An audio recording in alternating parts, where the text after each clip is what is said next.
মই সুইসাইড কৰিব লাগিব। এতিয়াতো দিলজাৰ মৰিলে, সিটোতো সুইসাইড কৰিব লাগিব। অতি শীঘ্ৰেই মোৰ সুইসাইড কৰাৰ বাহিৰে কোনো উপায় নাই, গতিকে মই সুইসাইড কৰাটো মই সুইসাইড কৰিব লাগিব, মোৰ বেলেগ উপায় নাই। সিটো সুইসাইড কৰিব লাগিব, তাৰ ৰাস্তা নাই। হয়, নমস্কাৰ, মই দিলজাৰ আলী, বায়দা চাৰিআলি থানাৰ অন্তৰ্গত দুমনিচুকী বাথান গাঁৱত ঘৰ মোৰ। মই সুইসাইড কৰিব লাগিব, মই সুইসাইড কৰিম অতি সোনকালে, আৰু কেতিয়া মই সুইসাইড কৰিম এইটো মই জনাম। যে মই যে সুইসাইড কৰিম, মোক সুইসাইড কৰাৰ কাৰণে বাধ্য কৰিছে হালধা গাঁৱৰ আনিল হক, বায়দা চাৰিআলি অন্তৰ্গত আনিল হক। তেখেতে মোক বাধ্য কৰিছে সুইসাইড কৰিবৰ কাৰণে। গতিকে তেখেতে মোৰ পৰা ট্ৰেক্টৰ দুখন কণ্ট্ৰেক্টত লৈছিল, নতুন ট্ৰেক্টৰখন লৈ কিনে তেখেতে বিক্ৰী কৰিছে। মাইনৰিটি ফাণ্ডৰ গাড়ীবিলাকৰ মানুহ তাত বিক্ৰী কৰিছে। ইতিমধ্যে তাৰে এখন ট্ৰেক্টৰ নগাঁও ৰাঙলী থানাৰ আউটপোষ্টত আছে, আৰু এখন পানেৰী থানাৰ অন্তৰ্গত পানেৰীতে আছে। গতিকে মই কেছো কৰিলোঁ, কিন্তু মই এতিয়ালৈকে কোনো এটা ৰিজাল্ট পোৱা নাই। আৰু সি মানুহক কৈ ফুৰে যে দিলজাৰে সুইচাইড কৰিব লাগিব। গতিকে সি মোক সুইচাইড কৰাৰ কাৰণে বাধ্য কৰিছে। তাৰ ৰেকৰ্ডিঙো আছে মোৰ তাতে এটা, যে দিলজাৰে সুইচাইড কৰিব লাগিব। সি কেছ কৰিছেতোন, মই কেছ কৰাৰ কাৰণে ময়ে সুইচাইড কৰিব লাগে। মই আনিল হকৰ ওপৰত যি কেছ কৰিলোঁ তাৰ কাৰণে মই সুইচাইড কৰিব লাগে, এইটো এটা ৰেকৰ্ডিং আছে মোৰ তাতে। সি মানুহক ফোনযোগে কয়, গতিকে সেই ৰেকৰ্ডিং মোৰ তাত আছে। হয়, কওক। আসসালামু আলাইকুম। ওয়ালাইকুম আসসালাম। আচ্ছা, অথনি কথা পাতিব নোৱাৰিলো। হয় হয় হয়, অথনি কথা পাতিব নোৱাৰিলো।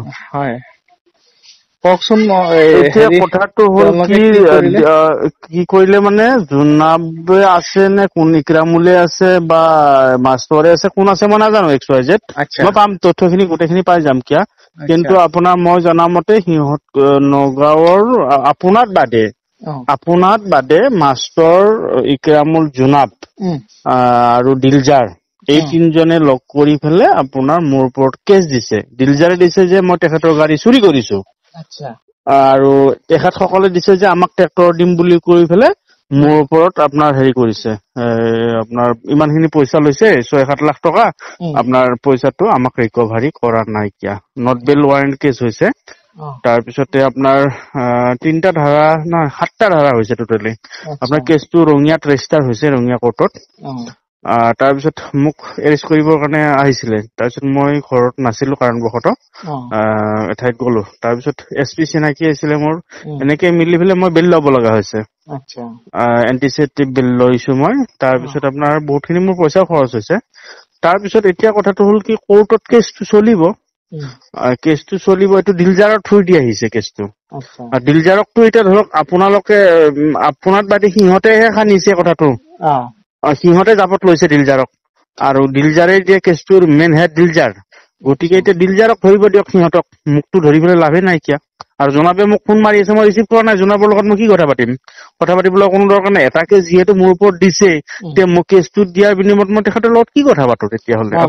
মই জনাত তাৰমানে মই যিমানখিনি গম পাইছো আৰু, হয়, আপোনাৰ কথাটো ঠিকেই আছে। মানে কেছটো দিছে এই মাষ্টৰে। আচ্ছা, হয়, মানে হেৰিয়ে জোনাবে দিয়া নাই কেছ।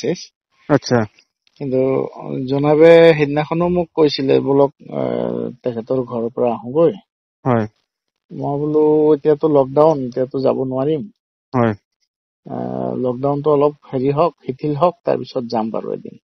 হয়, তেখেতে মোক কেছ দিছে 7 লাখ টকা। তেখেতে কেনেকে কেছ দিব পাৰিলে জানো। কিন্তু ইকৰামুলৰ কাগজখিনি, যিখিনি কাগজ মই জনাবক দিছো, সেইখিনি কাগজ থানাত আছে। আচ্ছা, থানাত মোক দেখাইছে।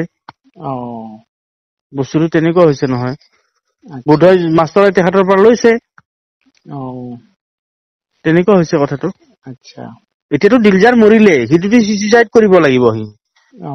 সিটো সুইচাইড কৰিব লাগিব, তাৰ ৰাস্তা নাই। মোক দিয়া গাড়ীখনৰ মানে RC একো দিয়া নাই যে, পিছত আৰু চব আছে। শুনক, আপোনাৰ কিবা প্ৰব্লেম হয়, তাৰ ৰিস্ক মই আপোনাৰ আজিৰ তাৰিখলৈকে কোনো ফাইনেন্সৰ মানুহ গৈছে আপোনাৰ তাত বা কিবা হৈছে?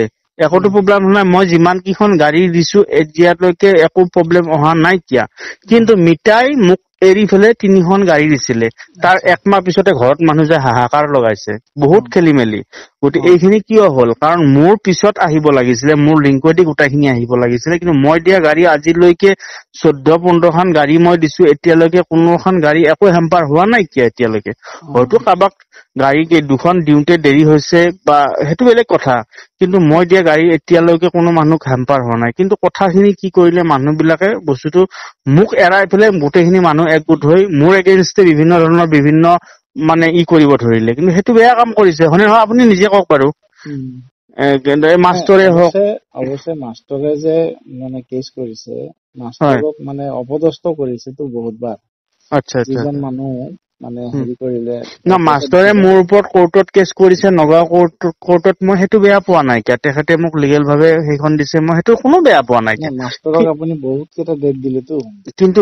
মোৰ ওপৰত আপোনাৰ বাহেটা চাৰিলি থানাত আহি পেলে যিটো কেছ দিলে গতে হেতুহে বহুত ডাঙৰ কথা হ'ল আৰু হেতুক লৈ ফেলেহে মই কৰা নাই কি নাই এতিয়াও মানে ধৰক যদি আপুনি পইচা পাতিয়ে দি দিয়ে বা ট্ৰেক্টৰে দি দিয়ে যিকোনো এটা হেৰি কৰক আপোনাৰ ধৰক এইবিলাক কেছ মামলা সব উঠি যাব কম্প্ৰমাইজত আহি যাব কিন্তু আপুনি তেনেকুৱা এটা নাই এইটোতো মই কৰিমেই এতিয়া কথাটো হ'ল কি চাওক এই যিটো পৰিস্থিতি গতিকে এই পৰিস্থিতি অলপমান খাম কাটিলে মই এনেও ঠিক কৰিম কি সেইখিনি হেতু মই ঠিক কৰিয়ে দিম বাৰু সেইখিনি টেনচন ল'ব লগা নাই মই আপোনালোক নিজে হলেও মই মাতি ফেলে মই সেইখিনি কৰি দিম কাৰণ মানুহৰ পৰা কিবা এটা বস্তু ধাৰ খাই থাকাটো বা হেৰি খাই থাকাটো মই নিবিচাৰো কিন্তু আৰু ইমান দিন মোৰ যোগাযোগ কৰা গ'লহেতেনো কিন্তু কথাটো হ'ল কি যিখিনি মোক এটা আজি 3 মাহেৰি থানাত যেটো মোক হেৰাসমেন্ট হোৱালে সেইলৈহে মই যোগাযোগটো কৰা নাছিলো আপোনালোকৰ লগত তেনেকৈ কিন্তু মই আপোনাক কথাখিনি কম বুলি ভাবি আছিলো